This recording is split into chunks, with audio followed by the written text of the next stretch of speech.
Bonjour à toutes et à tous. Nous sommes heureux de vous retrouver cet après-midi pour cette session qui va nous donner l'occasion dans quelques minutes de découvrir notre intervenante d'aujourd'hui. Notre intervenante donc, qui est docteur Cécile Donzé, qui se présentera à vous. Vous êtes nombreux maintenant, près d'une trentaine à nous avoir rejoints et nous en sommes vraiment très heureux. Quelques éléments qui vont vous permettre de pouvoir interagir avec le docteur Cécile Donzé. Tout d'abord, vous constatez qu'en bas de votre écran, vous avez un onglet qui est un onglet discussion. Et je vais vous demander tout de suite de cliquer sur cet onglet discussion pour nous dire bonjour et nous indiquer d'où vous venez. Donc voilà, que vous veniez de France, de métropole ou d'ailleurs, n'hésitez pas. Voilà, donc nous avons les premiers bonjours qui arrivent. Donc voilà Delphine, on a un bonjour de Lille. Ah, et oui, puisque vous allez découvrir Cécile Donzé, les Lilloises. Voilà, moi je vous dis un bonjour des Alpes-Maritimes. Voilà. Et comme ça, nous avons le plaisir de faire connaissance. L'Isère est là, nous avons le Rhône, nous avons la région parisienne, l'Auvergne. Bref, toute la France est représentée, alors que le nombre de participants ne cesse d'augmenter. Voilà, je vois le sourire de Cécile Donzé, c'est formidable. On est très content de vous avoir avec nous. Alors, nous allons structurer ce programme comme Cécile Donzé va vous l'indiquer là dans quelques instants, et je lui laisse l'opportunité de se présenter. Un dernier point, vous avez des questions et vous en aurez certainement. Utilisez, si vous voulez bien, l'onglet questions et réponses, Q et R. Voilà, cet onglet se trouve toujours en bas. C'est un onglet que vous pouvez utiliser dès à présent, que vous pourrez utiliser lors de la vidéo, lors de la présentation PowerPoint. Voilà, je n'en dis pas plus pour l'instant. Et voici donc la présentation de Cécile Donzé. Et je reviendrai pour présenter la vidéo dans quelques minutes. Voilà, à tout de suite. Alors oui, bonjour à tous. Je suis à Lille sous un grand soleil. Alors une fois n'est pas coutume, parce qu'on a été un peu noyés la semaine dernière, mais très heureuse d'être avec la Ligue pour ce week-end de journée mondiale de la sclérose en plaques. Alors c'est vrai que moi je vais vous parler de la vessie dans tous ses états. Alors je suis médecin de rééducation, spécialisé dans tout ce qui est neuro-urologie et d'autres choses. En tout cas, exclusivement dédié ma spécialité, en tout cas moi, je ne m'occupe que de patients atteints de sclérose en plaques au sein de la clinique sclérose en plaques qui est à Lille, dans les hôpitaux de la Cato, comme on dit chez nous, qui est à la faculté de médecine de Lille privée, qui est la seule de France. Donc, je travaille avec le professeur Hautecoeur, que vous connaissez peut-être, et le professeur Vermersch aussi, qui est à Lille, lui, au CHU de Lille. Alors, pour commencer, je voulais partager avec vous une web-série qu'on a fait déjà en 2014, ça date, mais qui est encore tout à fait d'actualité, sur les troubles vésico-sphinctériens. Vous verrez qu'il y a d'autres numéros sur d'autres symptômes. Là, c'est vraiment dédié pour les patients, pour les aidants, et pour expliquer ce que c'est que les troubles vésico-sphinctériens, comment ça marche une vessie, parce que c'est un peu compliqué, qu'est-ce qu'on peut faire. Et ensuite, après cette petite vidéo qui dure 7 minutes, je crois exactement, je vous ferai quand même un petit topo, on va dire. Alors, j'aime pas trop faire les choses très descendantes, donc n'hésitez pas, surtout sur l'onglet Q&R qui est tout à droite en bas, à me poser des questions, même pendant la présentation, comme ça je peux anticiper, et puis que ce soit un peu interactif, même si je préférais vous avoir devant moi. Donc, je pense que vous pouvez lancer la vidéo, s'il vous plaît.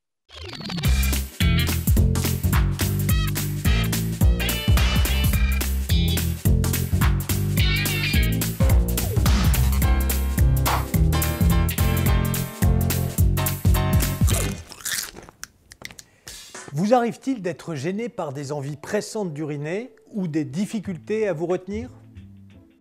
Ces troubles urinaires peuvent être liés à la sclérose en plaques et sont assez fréquemment rencontrés au cours de cette maladie. Comment ça marche la vessie? Les centres de la commande neurologique de la vessie sont situés dans la moelle épinière et le cerveau, ce qui nous permet de la contrôler.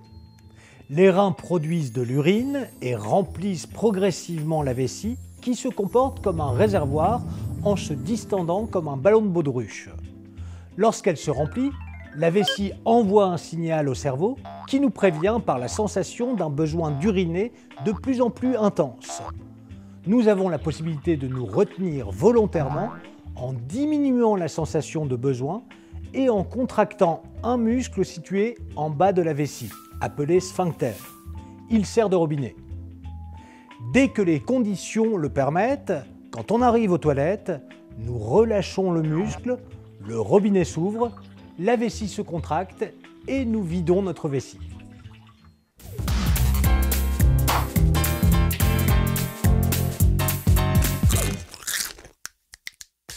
Dans la sclérose en plaques, le contrôle neurologique est défaillant et peut être responsable de différents types de troubles urinaires, comme des difficultés à retenir les urines.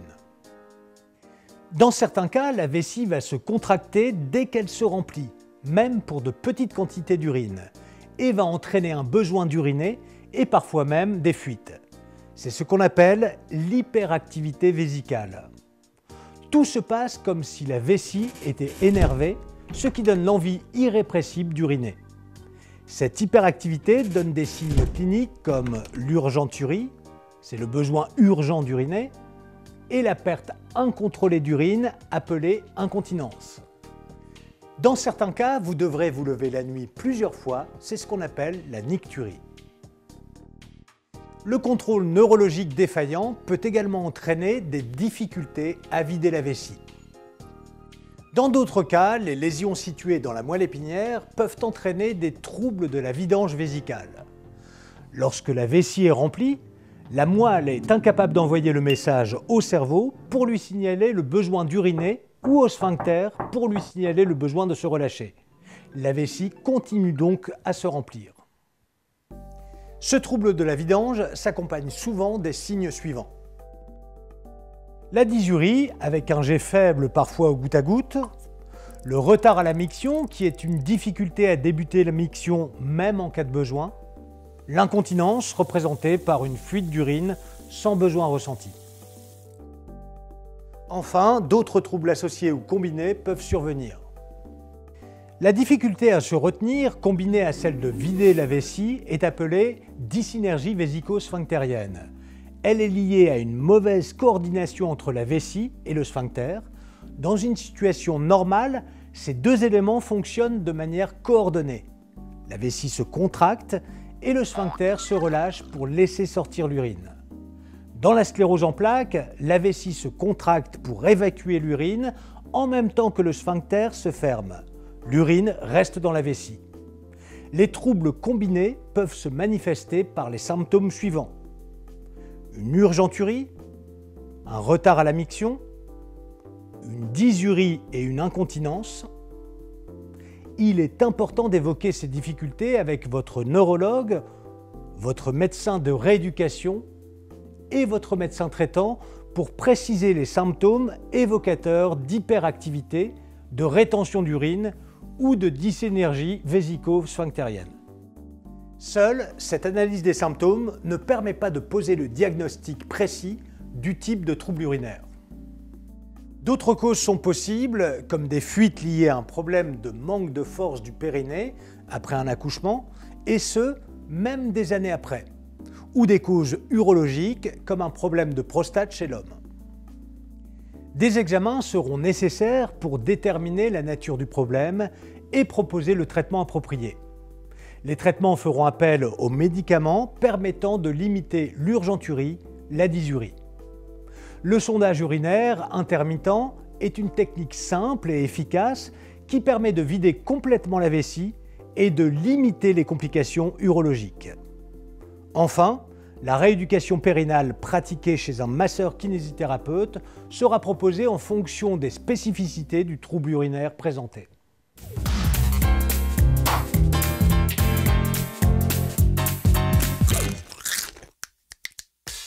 Avant de débuter un traitement, il convient d'éliminer certains facteurs favorisant les troubles urinaires.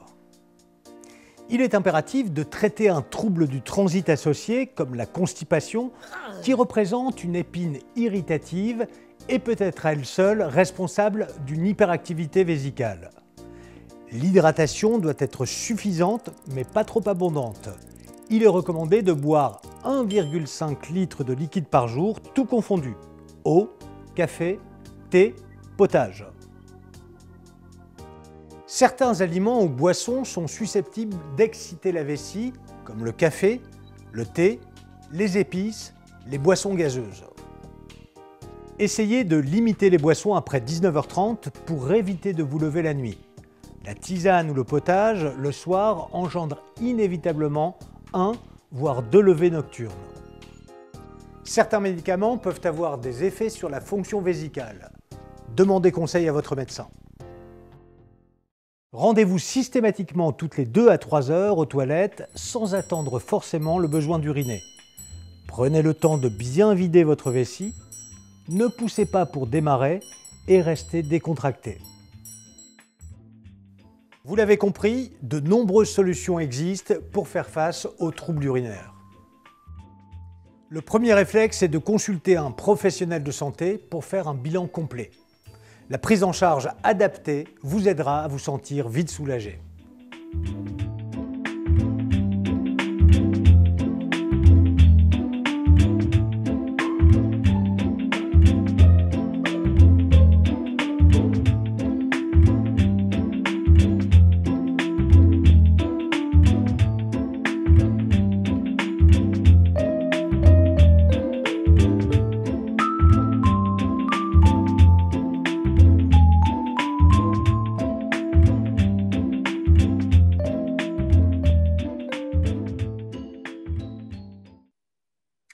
Et voilà, donc Cécile, c'est à vous. Ok, merci beaucoup. Alors, j'ai vu qu'il y a quelqu'un qui a un problème de son. Je ne sais pas si pour les autres, ça s'est passé pareil, mais j'ai vu qu'il y a eu un petit message sur un problème de son. Je vais vous le refaire avec le son. Alors, je vais partager mon écran. Je pense que tout le monde là, si tout va bien, j'espère. Ok.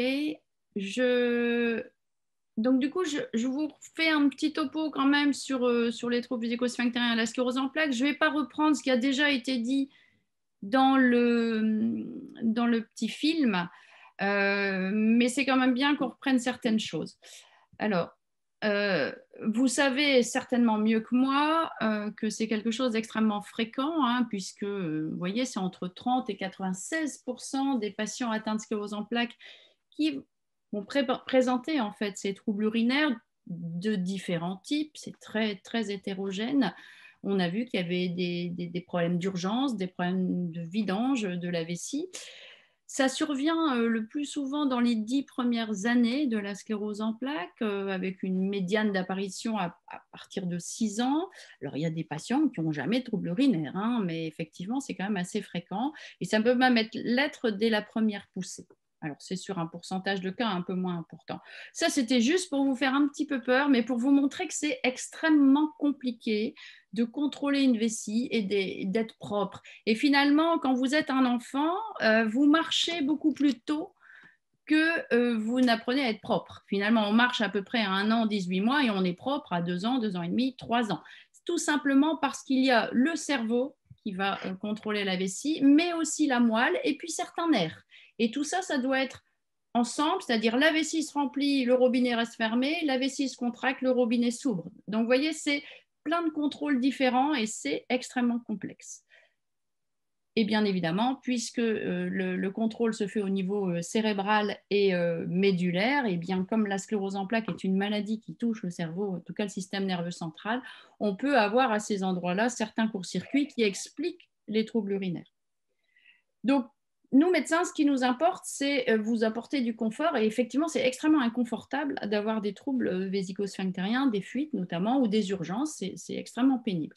Donc, il faut qu'on vous interroge de façon très précise pour savoir exactement, notamment vos antécédents. Parce que quand on a une sclérose en plaques, on a un peu tendance à tout mettre sur le dos de la sclérose en plaques, alors que finalement, ce n'est pas aussi simple que ça. Et puis, on peut avoir aussi des troubles qui sont liés à d'autres choses. Si vous avez un diabète, vous pouvez avoir aussi des problèmes vésico-sphinctériens. Si vous avez eu des antécédents obstétricaux, c'est-à-dire à l'accouchement, des accouchements un peu difficile, avec les forceps, avec une épisiotomie, avec une déchirure. On peut avoir aussi des troubles urinaires qui ne sont pas du tout dus à la sclérose en plaques. Donc, c'est important de faire la part des choses.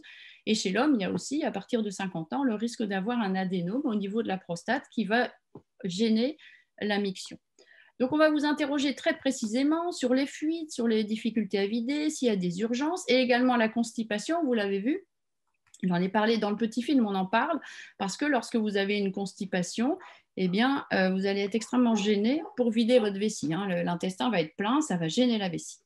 Après, on va apprécier aussi votre gêne clinique. Évidemment, c'est ce qui est le plus important, c'est à quel point vous êtes gêné dans votre qualité de vie. Alors, Calivin, c'est une échelle de qualité de vie qu'on peut utiliser spécifiquement dans les troubles urinaires pour vous poser des questions. Souvent, on va vous demander de faire ce qu'on appelle un calendrier mictionnel, c'est-à-dire on va faire un petit calendrier sur 3 jours. Et puis, vous allez nous dire, ben voilà, je vais faire pipi à 8 heures, à 9 heures, à 15 heures. Vous allez mettre les heures, dire si c'est beaucoup, s'il y a eu des fuites entre deux. Et ce qui est important aussi, c'est de savoir combien de liquide vous allez absorber. Parce que si vous buvez 3 litres, vous faites pipi 3 litres. C'est mathématique. Donc, si on boit 3 litres, on va aller entre 15 et 17 fois aux toilettes par jour. C'est normal, il y a 3 litres à sortir. Si vous buvez un demi-litre, ce sera beaucoup moins. Donc, c'est important de savoir ce qui rentre pour vous expliquer ce qui doit sortir au final.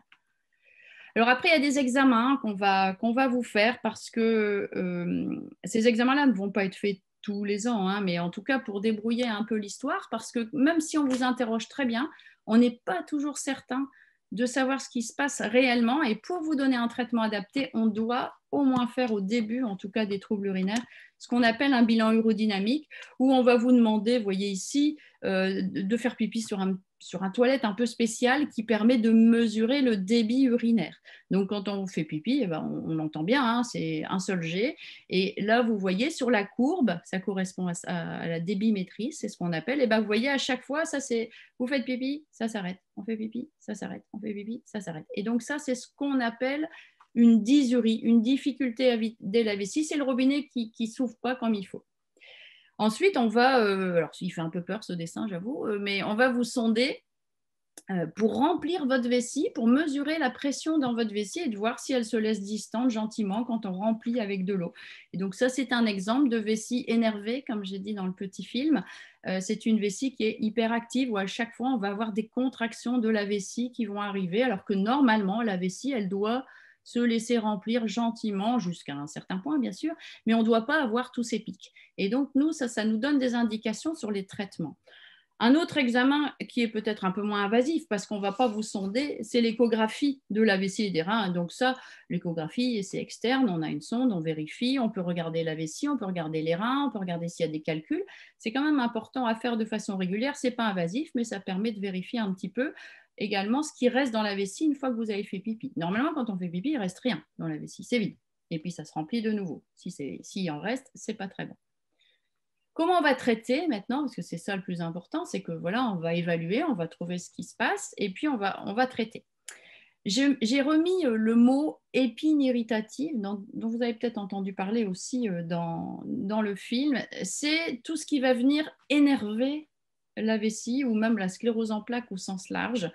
Et vous savez bien, pour certains, quand vous avez des difficultés à marcher, si en plus vous devez faire pipi une urgence, c'est encore plus difficile. Et c'est ça en fait, l'épine irritative. La vessie peut aggraver les troubles de la marche si elle n'est pas stable. Elle peut aggraver la raideur dans vos jambes. Elle peut aggraver certaines douleurs. Donc c'est important de la traiter aussi pour que ce soit harmonieux. C'est un tout, le corps humain. Ce n'est pas juste un cerveau, une moelle, et il y a tout le reste. On a accès à de nombreux médicaments pour traiter. Alors, l'HAD, c'est l'hyperactivité du détrusor. Le détrusor, c'est le muscle de la vessie.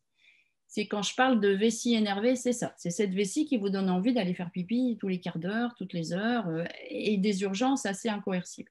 Donc, pour ça, il existe des traitements qui s'appellent anticholinergiques, peu importe le mot, mais vous avez sûrement déjà eu, je vais dire les mots commerciaux, ce sera peut-être plus simple, mais du Driptan, du Ditropan, du Cérise, du Toviaz. C'est des médicaments qu'on donne pour calmer cette vessie énervée. Alors, ça marche assez bien, assez vite. Vous voyez, 96% d'efficacité immédiate, c'est-à-dire on le prend et dans le quart d'heure, 20 minutes, en général, ça calme la vessie.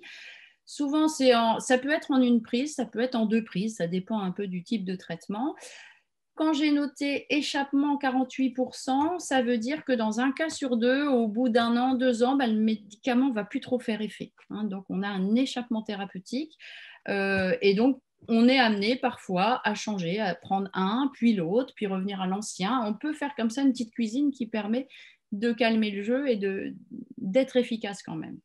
Il y a des effets secondaires. Alors, 96%, vous allez avoir peur, vous allez me dire, oh là là, des gros effets secondaires. Non, c'est surtout des effets secondaires à type de sécheresse au niveau, un peu un manque de salive. C'est ça le principal effet secondaire qui dépend des médicaments. Ça dépend de certains médicaments. Comme on a 3 ou 4 à disposition, on peut en avoir avec un et pas avec l'autre. Donc, évidemment, ça, on en tient compte quand on vous le prescrit. C'est écrit en gras, attention, risque de rétention urinaire. Parce qu'effectivement, si je calme votre vessie avec ce médicament, il ne faut pas que je la calme trop. L'idée, c'est pas qu'elle soit paralysée, entre guillemets, et qu'elle ne se vide plus. Donc, il faut un juste milieu. Et en général, quand on met en route ces traitements-là, on fait une échographie à peu près 1 mois après le début du traitement pour vérifier qu'elle se vide quand même pas si mal. Alors, si vous le permettez, je voudrais juste peut-être prendre quelques questions. Oui. Que vous allez pouvoir consulter également sur l'onglet questions-réponses au fur et à mesure qu'elles arrivent. Il y a par exemple une question qui est quid sur les effets secondaires sur la mémoire du séris. Comment faire pour en limiter l'impact? Alors, il y a très peu. Pour en prescrire beaucoup, il y a peu d'effets du séris, en tout cas dans la sclérose en plaques. Je ne parle pas de la maladie de Parkinson, c'est autre chose. On a peu d'effets secondaires liés au séris dans la sclérose en plaques. C'est plutôt les troubles cognitifs liés à la sclérose en plaques peut-être qui sont en cause, ou la fatigue qui aggrave des troubles cognitifs. Mais en tout cas, ce n'est pas un effet secondaire classique. Comme on peut le voir, c'est tout à fait vrai dans le Parkinson, mais ce n'est pas la même maladie. Et donc, normalement, vous ne devriez pas être très ennuyé avec le séris. Maintenant, si c'est le cas, on l'arrête, on en prend un autre. Il y en a d'autres. Ça, après, on en tient compte. Tout est toujours possible. Voilà. On a une autre question à laquelle vous pourrez répondre tout de suite ou bien tout à l'heure en fonction de degré d'avancement, qui est liée à, et voici la question, donc c'est après un rapport sexuel des troubles urinaires, donc après un rapport sexuel pénétratif ou après une stimulation du clitoris, des brûlures, des envies fréquentes d'uriner, sans infection urinaire. Est-ce que c'est un problème neurologique? Il y a aussi un problème de dysurie au quotidien.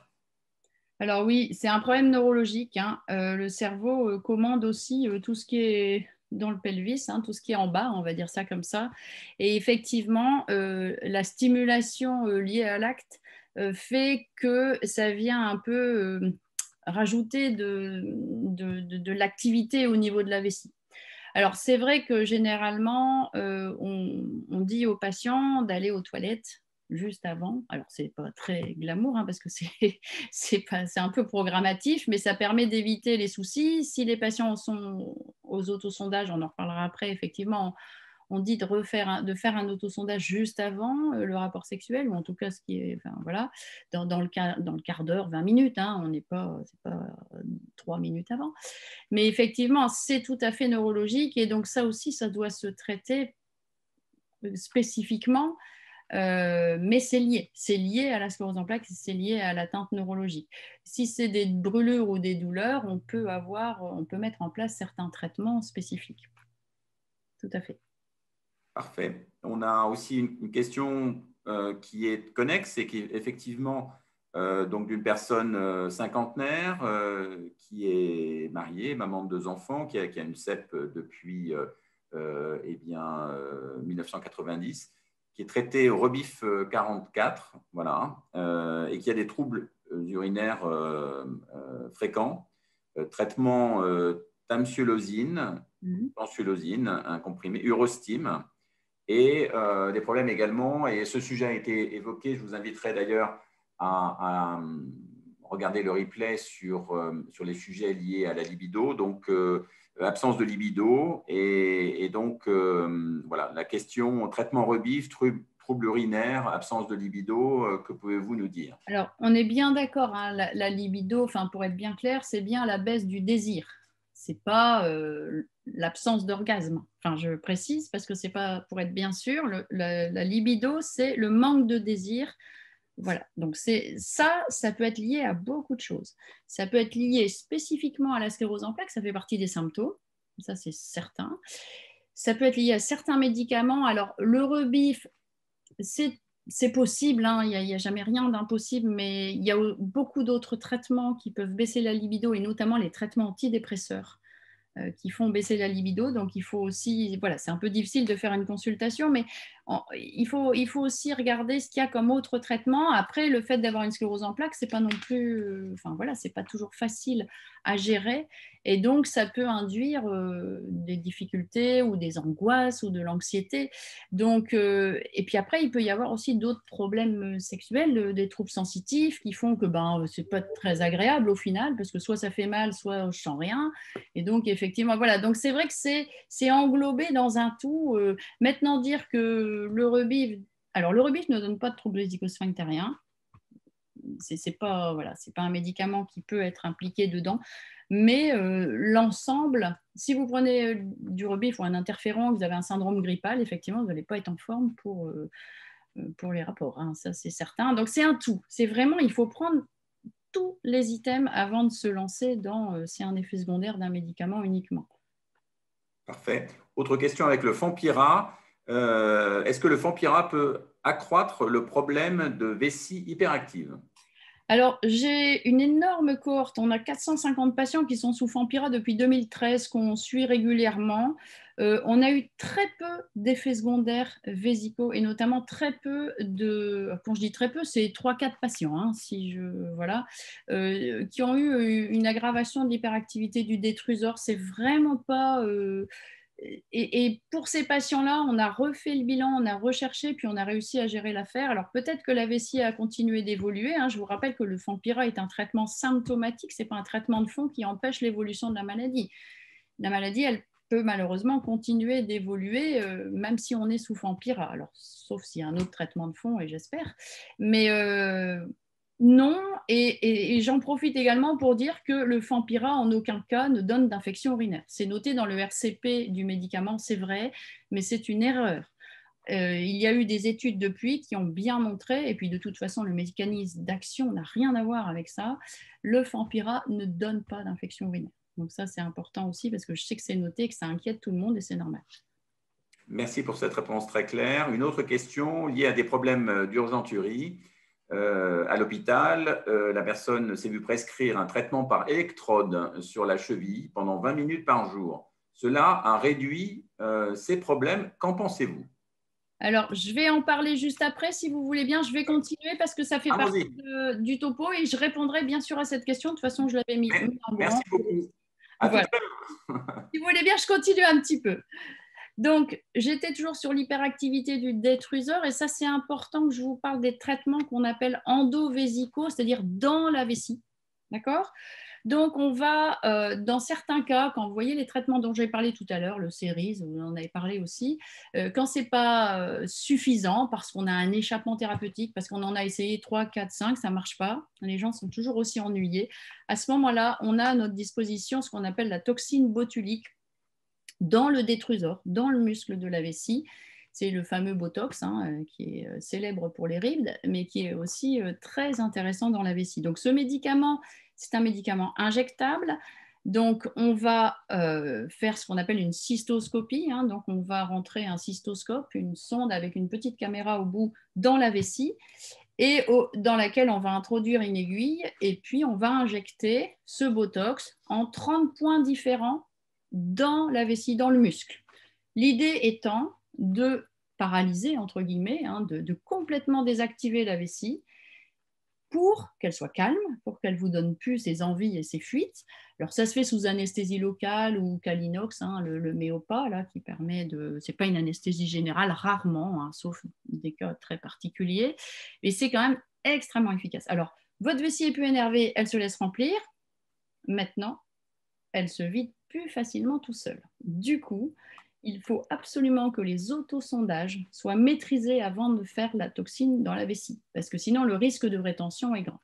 Donc, j'ai un exemple en tête. J'ai vu une jeune femme, très jeune, 25 ans, qui allait faire pipi 30 fois par jour. C'était un enfer total. Je n'arrivais pas, ni avec les électrodes dont on a parlé tout à l'heure, ni avec les traitements. Donc, on est parti, même si ça lui plaisait moyennement au départ, et je comprends très bien, sur l'association Botox-autosondage. Donc, elle fait, cette dame, 5 sondages par jour, au lieu de 30 fois aux toilettes par jour. Elle n'a plus de fuite, plus de protection, et elle est ravie. Donc, vous voyez, mais simplement, c'est important et c'est un message que vous devez avoir. On ne fait pas la toxine tout seul. On fait la toxine dans la vessie, associée aux autosondages. Et je reparlerai des autosondages après parce que c'est un gros sujet.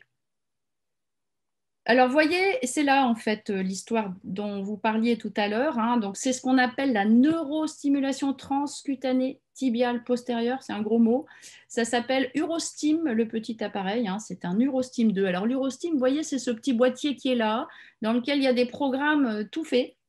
Et donc, vous branchez le petit fil là et vous branchez votre électrode au niveau, enfin ici, de la cheville, hein, juste en dessous de la malléole interne. Et puis le programme, effectivement, c'est 20 minutes par jour. Alors ça, c'est des fréquences, des trucs, bon, c'est un peu compliqué, mais en général, les programmes sont prévus pour, vous appuyez sur le bouton, vous mettez ça 20 minutes. C'est un peu compliqué à vous expliquer comment ça fonctionne parce que vous allez me dire, c'est complètement bizarre, on met un truc sur la cheville pour traiter la vessie. Non, non, alors ça s'explique parce qu'il y a des boucles nerveuses qui partent des pieds jusqu'à la vessie et qui permettent, ces courants permettent de stimuler ce nerf et de calmer la vessie. Alors c'est super parce que quand ça marche, ce n'est pas un médicament, donc on n'a pas les effets secondaires. Au pire, on peut être allergique à l'électrode, mais ça c'est pour tout le monde. Alors, j'ai mis un point d'interrogation efficacité sur hyperactivité vésicale en long terme parce qu'on n'a pas d'études qui durent très très longtemps. Maintenant, on a des choses un peu plus longues. Moi, j'ai un patient qui fait ça depuis 6 ans. Il n'y a aucun souci. Il fait ça tous les jours. Il y en a qui le font 3 fois par semaine. C'est vraiment à la carte. Donc, je pense que c'est facile. Vous faites ça quand vous êtes tranquille devant la télé ou... C'est un truc qui ne pose pas de souci, qui est facile, qui doit se tester. En général, c'est testé alors, chez nous, c'est dans notre service. On a des kinés qui sont spécialisés et qui mettent en place, qui expliquent aux patients comment ça marche. Ce n'est pas très compliqué, mais ça, c'est intéressant. Donc, ça, c'est une technique qui est tout à fait intéressante dans cette hyperactivité, mais il y a aussi la rééducation périnéale classique. Alors, ça ressemble, on utilise des sondes vaginales. Donc, vous voyez ici, c'est les petites électrodes, en fait. Et puis ça, c'est l'appareil. C'est juste un appareil technique qui permet de voir ici, vous avez peut-être déjà, pour certaines des dames qui sont là, fait de la rééducation après un accouchement. C'est la même façon de faire, sauf qu'on va utiliser des courants différents. Et c'est la même idée que sur le pied, là. C'est de calmer avec des courants spécifiques au niveau de la vessie, ces vessies qui sont un peu trop énervées. Et alors après, il y a des techniques un peu plus sophistiquées, ce qu'on appelle la neuromodulation sacrée. L'idée, c'est toujours on reste dans l'électricité, on va dire, et dans l'électrostimulation, on va les stimuler ici, les racines sacrées au niveau du sacrum, hein, en dessous du bassin, là. Et c'est ces racines qui gèrent la vessie, en gros, sur certaines fonctions. Et donc, on va aller implanter une électrode avec un petit boîtier qui va être mis sous la peau, un espèce de pacemaker, on va dire, qu'on va pouvoir commander à distance et qui peuvent calmer certaines hyperactivités rebelles. Alors, j'ai mis en staff pluridisciplinaire parce que ça, c'est quelque chose d'un peu invasif. On ne va pas faire ça chez n'importe qui, n'importe comment. En général, on se réunit avec les neurologues, avec les urologues, avec les neurologues. On discute un peu, est-ce que ça vaut le coup, est-ce que c'est bien. C'est pas quelque chose qui est fait en routine classique. Par contre, le reste, oui, ça, tout à fait. Donc voilà pour tout ce qui est hyperactivité, vessie énervée, envie d'aller faire pipi tous les 5 minutes, c'est ça. Ensuite, vous avez des patients qui ont plutôt des difficultés à vider la vessie. Donc, c'est ce qu'on appelle la dysurie. Donc là, on utilise le fameux tamsulosine dont avait parlé une dame tout à l'heure, ou l'alfusosine, enfin peu importe, on a différents traitements qu'on appelle les alpha-bloquants. Donc, ces alpha-bloquants, ils vont bloquer, comme leur nom l'indique, les récepteurs un peu spécifiques au niveau du col de la vessie et ce qu'on appelle le sphincter. Donc, pas le sphincter de tout à l'heure où vous avez vu le petit bonhomme là avec le robinet. Il y a au-dessus de ce sphincter-là, il y a ce qu'on appelle un sphincter lisse. Et donc, c'est sur ce sphincter lisse qu'on va avoir une action, c'est-à-dire qu'on va permettre de relâcher et de mieux vider la vessie. Et ce médicament-là, il est prescrit au départ pour les hommes qui ont un adénome de prostate. Donc, je sais que de temps en temps, il y a des pharmaciens qui disent que j'ai dû boire trop d'apéro et qu'effectivement, je prescris un médicament pour les hommes à une dame. Non, non. En fait, ça marche aussi et on a pris cette indication-là et on a la possibilité de le prescrire sans difficulté en ALD, il n'y a pas de souci. Donc, ça marche moyen, vous voyez, 41%, ça améliore le débit. Et il y a parfois, pour ces traitements, des problèmes de tolérance parce qu'on peut faire baisser la tension artérielle. Donc, quelqu'un qui a 12, 8 de tension, au pire, il sera à 11, il n'y aura aucune conséquence. Mais il y a des patients qui ont des petites tensions à 9. Et donc, effectivement, si vous passez de 9 à 8, vous n'allez pas être bien, vous allez faire des malaises. Donc, il faut faire attention, il faut juste prévenir.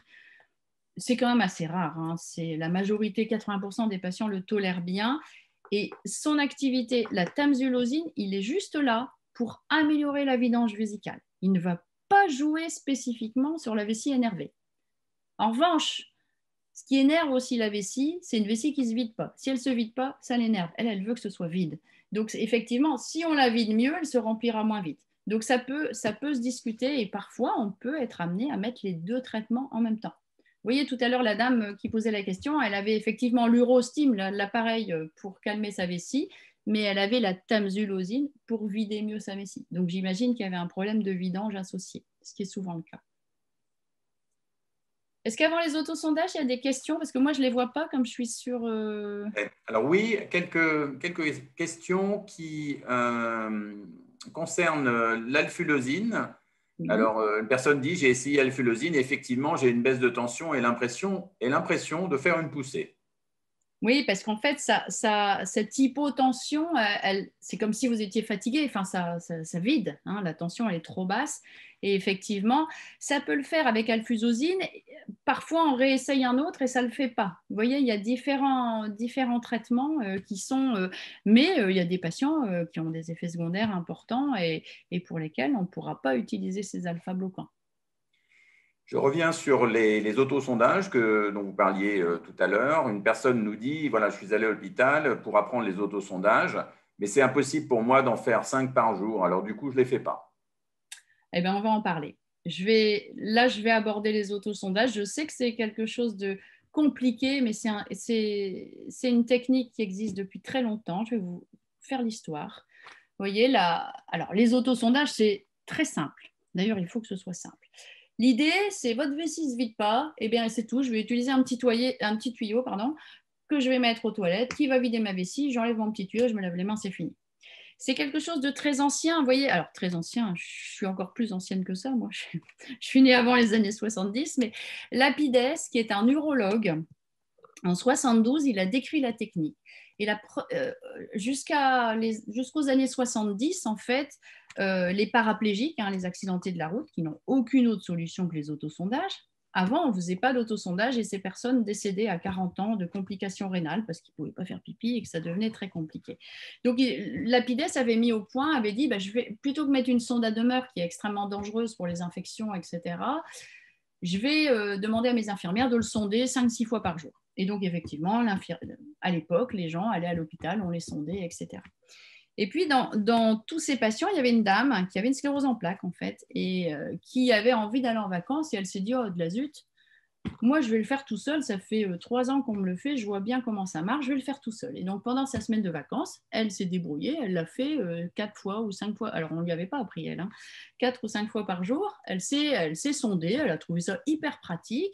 Puis, elle est revenue. Elle l'a expliqué à son neurologue qui a dit, mais c'est génial. Et donc, qui a lancé, en fait, cette idée. Donc, vous voyez, c'est quelque chose sur lequel on a du recul. Là, pour le coup, on connaît très, très bien. Et puis, bien sûr, le matériel a évolué. Avant, c'était des grosses sondes. Maintenant, vous verrez, c'est du matériel extrêmement bien facile à utiliser.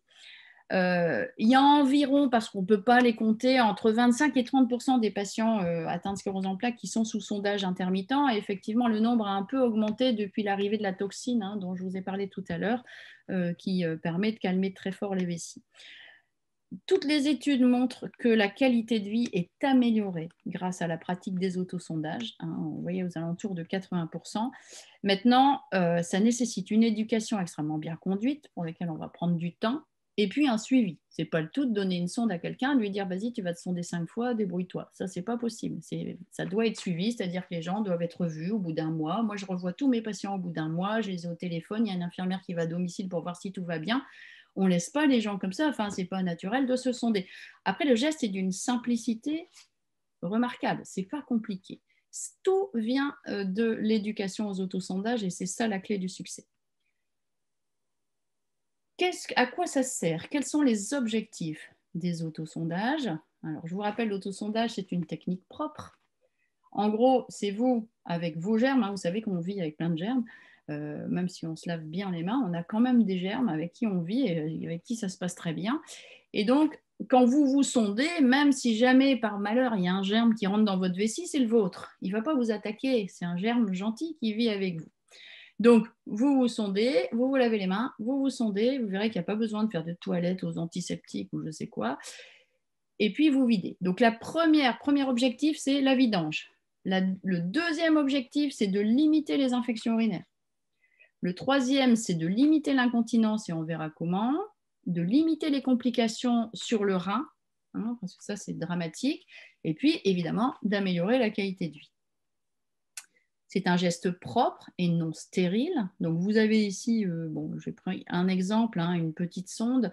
C'est une sonde femme, j'avoue. Elle est plus petite que pour les hommes parce que les messieurs, ils ont un truc en plus. Et donc, effectivement, c'est un peu plus long. L'autosondage doit être propre. Il doit être simple, rapide. Un autosondage, ça ne doit pas durer plus de 5 minutes, lavage des mains compris. On doit utiliser du matériel adapté. Alors, on a des sondes toutes simples et puis on a des kits de sondage qu'on peut emmener en vacances avec déjà un sachet intégré. Et ça nécessite une éducation, je l'ai déjà dit. La technique, c'est comment? La technique des autosondages, il n'y a pas d'antiseptique. Il ne faut pas se récurer au daquin 5 fois par jour. Vous allez faire pire que mieux parce que vous allez enlever la bonne flore. Et vous avez là des risques d'infection. C'est une toilette matin et soir au savon doux, ça suffit. On ne doit pas mettre de gants. On se lave les mains évidemment ou on utilise une solution hydroalcoolique. Il faut une hydratation régulière, mais j'ai bien dit, on l'a bien dit dans le film tout à l'heure, c'est 1,5 litre tout compris. Et c'est au moins 4 sondages par jour parce qu'effectivement, sinon ça n'a aucun sens. Si vous en faites 1 par jour, je ne vois pas l'intérêt. C'est 4 par jour. C'est alors déclivité s'il y a une poche. C'est-à-dire que si vous avez une poche de sondage, comme celle-ci, c'est peut-être pas le bon exemple, mais vous pouvez raccorder à la sonde une poche. Si cette poche, si vous vous sondez au lit, par exemple, vous laissez la poche sur le lit, il n'y a pas de déclivité, donc ça ne va pas se vider.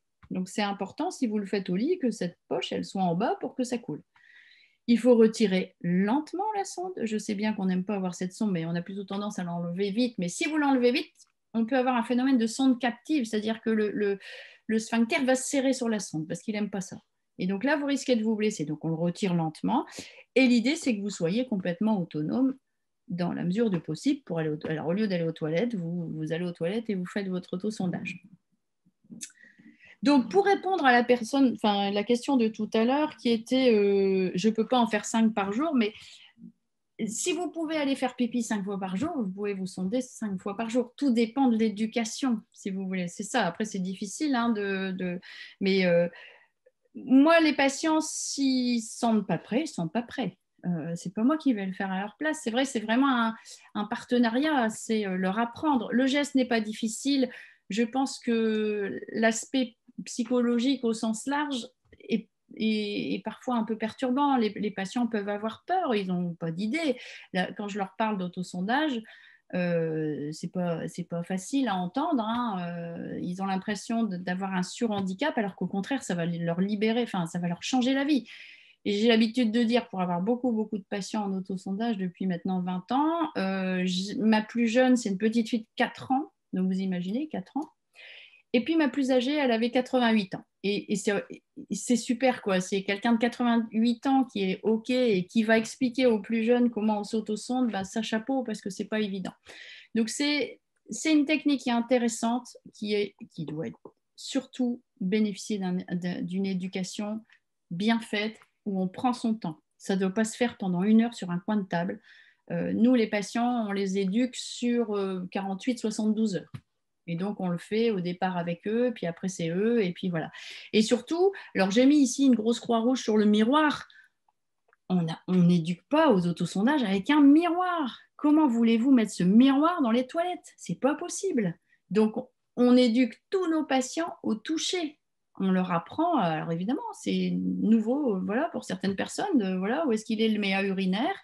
On leur fait sentir, voilà, c'est là. Alors, on leur montre la première fois, hein, parce que ce n'est pas un endroit, nous, les filles, qu'on voit souvent. Donc, on leur montre comment c'est fait, et puis après, on leur fait au toucher. Et puis après, on leur apprend à se sonder au toucher. Comme ça, ils sont aux toilettes, ils vont aux toilettes, ils repèrent le méa, ils mettent la sonde, ils vident leur urine, ils enlèvent la sonde, ils se lavent les mains, c'est fini. Donc, c'est quelque chose de simple. Ça ne doit pas être compliqué. Moi, j'ai des patients qui sont VRP encore et qui se sondent dans leur voiture avec un set de sondage parce que bon, je peux les comprendre sur la route. Les toilettes ne sont pas toujours très appétissants, on va dire ça comme ça. Donc, effectivement, ça doit être simple et c'est simple. Alors après, évidemment, on va s'adapter. Il y a des patients avec des niveaux de handicap plus importants pour qui ça va être compliqué de s'installer aux toilettes quand vous ne pouvez plus faire vos transferts. On peut apprendre aux patients à faire le sondage sur le fauteuil roulant. Donc, on doit s'adapter. Et nous, il y a toute une équipe. Il n'y a pas qu'une infirmière qui apprend à sonder. Il y a les ergothérapeutes qui sont là pour certaines installations spécifiques ou aménagement du domicile, hein, parce que si les toilettes sont au fond du jardin, et ça arrive encore hein, chez nous, il y a encore des fermes où les toilettes ne sont pas forcément accessibles, ben, on commence par adapter l'aménagement du domicile avant de partir sur l'autosondage. Parce qu'il y a un monde entre l'hôpital où tout est bien prévu et puis je suis rentrée chez moi tout seul. Et souvent, on aime bien associer les infirmières libérales ou les équipes des réseaux qui vont à domicile pour expliquer aux patients. Donc, vous voyez, le succès de l'autosondage, c'est la façon dont vous avez été éduqué. C'est pas le matériel en soi, il est super maintenant, c'est pratique, c'est bien fait, mais c'est vraiment une histoire d'éducation qui doit être bien faite. Est-ce qu'il y a des questions encore sur l'autosondage ou pas, Hervé? Alors, je crois d'abord que ces explications sont extrêmement claires, lisibles et donc elles ont permis de répondre beaucoup aux questions sur la question des autosondages. Il y a encore d'autres questions, mais je pense qu'elles seront posées. Et je remercie d'ailleurs chacun d'entre vous et je vois que les questions continuent, on est en train de dépasser l'horaire, mais et je tiens à remercier Cécile Donzé pour ça, qui s'y prête bien volontiers. Et donc, on va lui permettre, et je crois qu'il y a encore, je crois, une ou deux diapos. Oui, il y a une ou deux diapos, c'est juste pour aller jusqu'au fond du problème, on va dire. Voilà, et puis on posera les dernières questions à la fin, si vous voulez bien. D'accord. Donc après, c'est vrai, et j'ai des patients pour qui c'est plus possible ou c'est vraiment très compliqué, on n'y arrive pas, on ne peut plus faire les autosondages pour des raisons de handicap assez importants. C'est pas facile. Là, c'est vrai que c'est la situation la plus compliquée parce qu'on peut faire ce qu'on appelle des hétérosondages, c'est-à-dire qu'on peut avoir une infirmière qui vient faire les sondages, mais après, au niveau autonomie, c'est un peu compliqué. Le risque infectieux est plus grand quand c'est quelqu'un d'autre qui fait qui fait l'hétérosondage. Pour les messieurs, c'est vrai qu'on peut avoir, c'est un peu plus facile, entre guillemets, hein, l'étui pénien peut aider. Alors, il y a les protections, hein, mais ça, de toute façon, les patients souvent ont des protections avec parfois des risques de complications infectieuses, cutanées, c'est pas toujours facile et puis c'est pas très confortable. Et il y a la question de la sonde à demeure ou ce qu'on appelle le caté suspubien. Et donc, soit la sonde, c'est par le méa avec un sachet, soit le caté suspubien, c'est vraiment, on passe par le ventre et on vous met la sonde directement à travers la vessie, à travers le ventre. Alors, ça nécessite d'être changé toutes les 6 semaines à l'hôpital. C'est un peu compliqué. Alors, nous, on n'aime pas trop les sondes à demeure parce que bon, ça peut être un confort hein, pour certains patients. Ça nous arrive, des fois, on n'a pas trop le choix. Mais on a quand même un risque infectieux qui est important. Hein. Il faut savoir, quand on a une sonde à demeure, on a un lien entre l'intérieur et l'extérieur. Et donc, effectivement, les germes n'ont qu'à remonter la sonde pour arriver dans la vessie. Et on a 100% de vessie colonisée au bout de 10 jours quand on a une sonde à demeure. Donc, c'est tout. Après, c'est colonisé, mais ça ne veut pas dire qu'il y aura des infections. Mais c'est vrai que c'est embêtant. Et puis, on a des complications de calcul. Et puis, le risque de cancer de vessie multiplié par 5 quand vous êtes en sondage à demeure. Donc, c'est sûr qu'on n'aime pas trop. Parfois, on n'a pas le choix, mais ça nécessite derrière une surveillance un peu plus régulière. Et puis après, il y a certains traitements chirurgicaux quand vraiment on n'en sort pas. Alors c'est vrai que ça ne correspond pas à beaucoup de patients, mais ça existe, donc j'en parle quand même. On a ce qu'on appelle les stents. Alors les stents, vous connaissez peut-être pour les artères au niveau du cœur, et donc c'est un espèce de petit ressort qu'on rentre dans l'urètre ici, et puis qui va s'élargir. On va lâcher le ressort, il va s'élargir, et ça va permettre de faire écouler les urines plus facilement. Simplement, malheureusement, si on fait ça, effectivement, vous videz votre vessie, mais il y a une incontinence. Et donc, en fait, alors ici, c'est un homme, c'est un monsieur. Et donc, effectivement, on fait plutôt ça chez l'homme parce qu'à ce moment-là, après, on met un étui pénien. Mais il y a des patients qui n'ont pas du tout envie d'être incontinents. Donc, c'est vrai que c'est compliqué, mais ça peut être proposé. Et puis après, on a des choses beaucoup plus importantes, et vous en avez peut-être entendu parler, c'est ce qu'on appelle des dérivations urinaires. Alors, le briquaire, c'est on enlève la vessie et puis on met une stomie, c'est-à-dire ici, on fait un petit trou dans le ventre, et puis du coup, vous voyez les deux reins, les urines vont dans un réservoir ici qui est une anse intestinale, qui est abouchée à la peau, et donc on a une poche. Certains patients sont très handicapés et trouvent ça extrêmement confortable parce qu'il n'y a plus de sonde à demeure qui peut parfois être désagréable, et on change la poche et c'est tout. Donc ça, ce sont des choses qui vont se discuter. Et puis pour les patients qui ont du mal à s'auto-sonder, on peut se sonder par le ventre en fait. On fait un petit tunnel entre la peau et la vessie, et on se sonde par l'intermédiaire d'un petit trou. Alors c'est des techniques, Mitrofanoff, Monti, peu importe. Donc ça, bien évidemment, ces techniques-là, ça ne se décide pas en 3 minutes. On discute tous ensemble avec le patient, avec la famille. Voilà, ça nous arrive de le faire. Ça peut améliorer quand même le confort de certains patients avec un handicap très lourd. Donc voilà, je voulais dire que ce n'était pas une fatalité, cette vessie. Ce n'est pas toujours en lien avec la sclérose en plaques, et c'est pour ça que le bilan urodynamique est important, parce qu'on peut faire la part des choses entre un problème d'incompétence du périnée qui est lié à des accouchements un peu traumatiques. Donc, ce n'est pas la CEP. Et des fois, les patients, ils sont contents. Ils me disent, ah, ben, du coup, je pensais que ça s'aggravait, ma sclérose en plaques, mais finalement, ben non, c'est juste un problème d'incompétence périnéale. Je vais faire la kiné et ça ira mieux. Il y a des traitements, évidemment, il y en a beaucoup. Ils sont efficaces. Il faut simplement qu'ils soient donnés quand il faut et au bon moment, avec une bonne indication.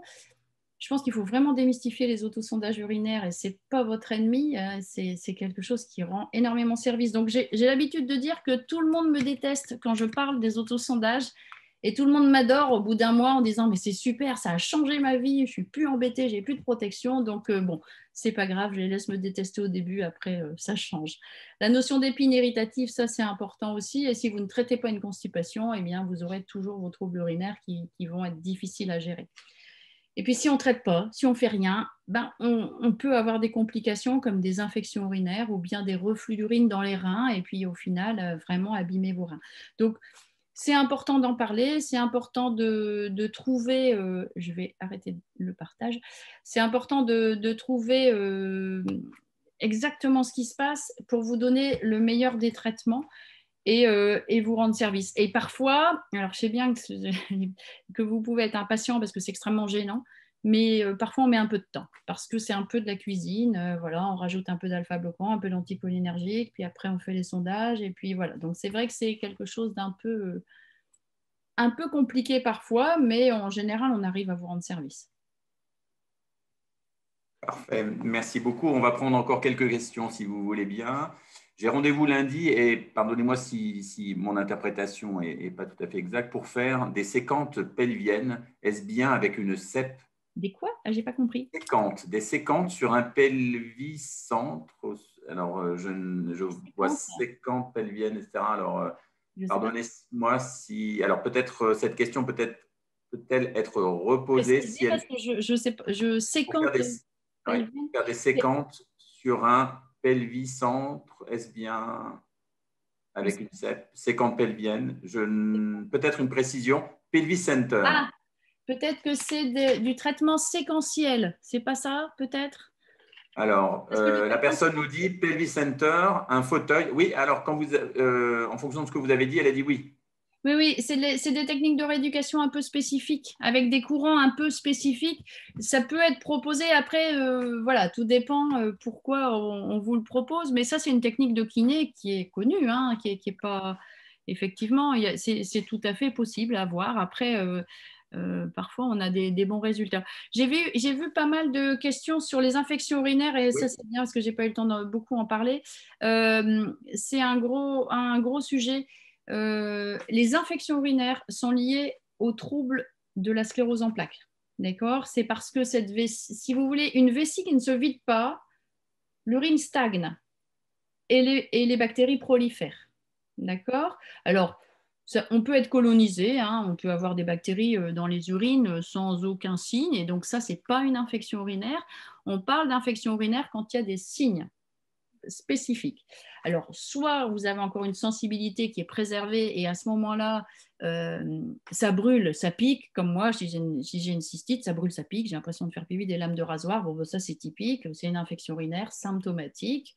Mais parfois, quand il y a des troubles sensitifs locaux, eh bien, on ne sent pas, ça brûle, ça pique. Par contre, il se passe quelque chose. Soit vous avez mal au ventre, soit vous n'êtes pas bien, soit vous allez faire pipi encore plus que d'habitude, soit vous avez des fuites que vous n'avez pas, vous vous levez plus la nuit. Il se passe quelque chose en général. Les patients vont sentir, c'est bizarre, c'est pas comme d'habitude. Et surtout, pardonnez-moi, hein, mais l'odeur est innommable. L'odeur des urines est l'un des meilleurs signes d'infection urinaire. Donc, ça sent le poisson pourri, hein, ça ne sent pas les urines fortes, ça sent vraiment très, très mauvais. Et là, on se dit, oh là, il se passe un truc, il y a sûrement une infection urinaire. Donc, ça, c'est des signes qui sont importants à repérer. Si vous avez ces signes-là, d'emblée, il faut boire plus. D'emblée, ça, c'est le premier truc pendant 48 heures. Si ça ne passe pas, à ce moment-là, il faut faire un examen d'urine. On fait un examen d'urine, on attend le résultat si on peut, et on met en place un traitement. Il y a des recommandations extrêmement précises sur le traitement des infections urinaires.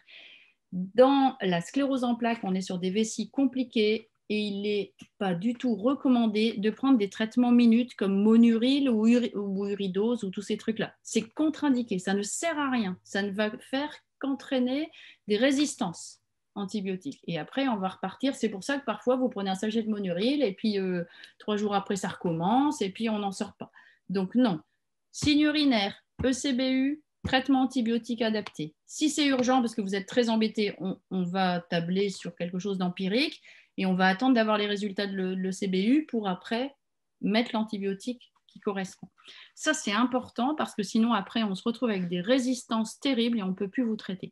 Donc, les infections urinaires sont liées au fait que la vessie ne se vide pas. Les autosondages ne donnent pas d'infection urinaire. Les autosondages permettent de vider la vessie pour éviter qu'il y ait des infections. D'accord? Donc, c'est important. Il y a très peu de traitements de la sclérose en plaques qui donnent des infections urinaires. Certains immunosuppresseurs très forts, rituximab par exemple, qu'on fait en perfusion tous les 6 mois, peut augmenter le risque d'infection urinaire. Donc, c'est quelque chose, il y a certains traitements, il n'y en a pas beaucoup, mitoxantrone, enfin, c'est des traitements un peu spécifiques que les neurologues connaissent bien et donc il y a une surveillance accrue de la vessie. Tout ce qui est interféron, terriflunomide, enfin, tecfidera, tous ces traitements-là n'augmentent pas le risque d'infection urinaire. Donc, c'est vrai que ça peut être compliqué et quand vous faites une infection urinaire, si par malheur vous avez de la fièvre, donc une infection urinaire un peu plus sérieuse, là, vous allez avoir ce qu'on appelle une pseudo-poussée. La fièvre va faire que vous n'allez plus avoir de force et être vraiment fatigué, avoir du mal à marcher. Donc, c'est important de traiter quand même. Hein. L'idée, ce n'est pas d'avoir une infection du rein. Et après, vous pouvez prendre la cranberry sous la forme de coliflush ou de 6 contrôles. Sont les deux seuls qui sont vraiment sérieux. Les autres, c'est du commerce. Donc, 6 contrôles. CYS CONTROL, 6 contrôles. Et c'est 2 sachets par jour et vous faites une cure de 3 mois. Voilà. Bon, je n'ai pas le temps de tout dire parce que sinon on va finir à 20h. On va finir à 20h, mais en tout cas, ce que je voudrais reprendre à mon compte, c'est la clarté de votre discours qui était évoqué ici.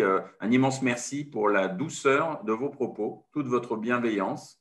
Donc, c'est ce qui ressort vraiment de l'ensemble des participants que je tiens à remercier. Avant de vous dire moi-même un grand merci et de souhaiter à chacun d'entre vous une bonne soirée.